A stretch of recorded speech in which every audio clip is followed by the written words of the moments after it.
Welcome back again, guys. Here's the S20 Plus. I have it here in my hands, and the 120 hertz display feels very fast.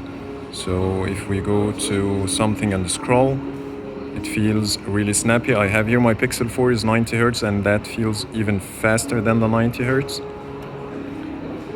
And here's a quick look at the camera with 30x zoom. As you see here, I'm able to view this small sign, which is very far away from me. So if I zoom out, let me try to zoom out. This is actually the brightness, 1 second.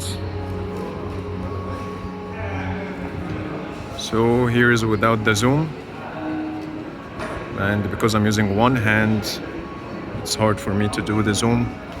So let me try that again. So from the same exact position, here is the sign. I cannot even see without zooming, but now I can see how it looks, as you see here. So it seems like the zoom of this phone is extremely powerful. So the S20 Plus has the Exynos 990. This is the variant that goes into the Gulf or the Middle East. Is that right? Right. So that's a quick look. Thank you for watching, guys.